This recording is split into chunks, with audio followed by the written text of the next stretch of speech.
Dobrodošli na Sandal Ayurveda kanal. Kao što vidite, nema ništa ljepše nego kada u nedjelju na večer maca spava i ništa je ne može omesti u njenom odmoru. Pa tako je i današnja naša tema mogućnost našeg opuštanja, koje je pogotovo važno danas kada živimo živote ubrzano i kada imamo hrpu obaveza. Tako da evo, jedna od opcija je imati životinju doma, da se povežemo sa tim osjećajem potpunog opuštanja i sreće samo sa time što ništa ne moramo raditi, ništa nam nije potrebno, kao imamo osjećaj da sve već imamo i da nije potrebno da se više za išta borimo. No, vrlo često zbog svega onog što smo prošli tokom dana nismo u mogućnosti se toga osloboditi i na večer, tako da lježemo sa nekakvim stvarima i budimo se ujutro odmah sa spiskom svega onoga što trebamo napraviti, i to je nešto što je jako bitno prestati raditi. Jedan od načina na koji možemo prestati napraviti tu grešku je da upravo to svako večer definitivno posvetimo nečemu što mi volimo, što je mimo posla, mimo obaveza, mimo čišćenja kuće,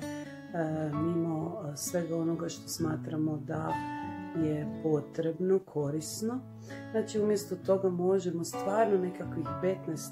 do 20 minuta posvetiti se nečemu što nas veseli. Da li je to nekako crtanje, da li je to izrada nečega, da li je to šetnja, ali šetnja bez razmišljanja, da li je to pjevanje ili bilo koja druga aktivnost koja je baš za nas, za ništa drugo ili nikog drugog.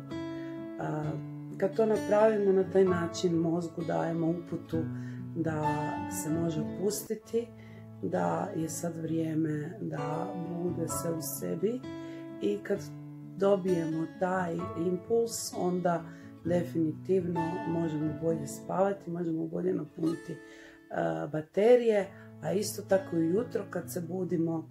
je jako bitno, kad se probudimo, da ne razmišljamo odmah o onome što moramo, jer automatski ulazimo već u stres, nego umjesto toga si dozvolite prvo da se sjetite nečeg lijepoga, da pogledate nešto lijepo, da možda se pomolite za sebe, za druge, za neke važne stvari. Bitno je da imate, kad se probudite,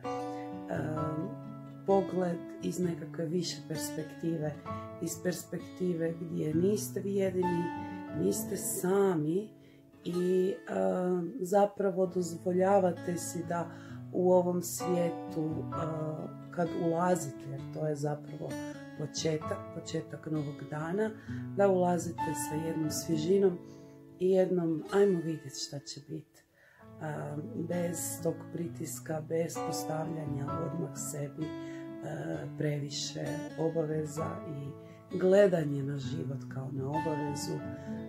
Ja vas molim da to ne radite, nego umjesto toga si dozvolite da život vam bude kao bombon koji morate odmotati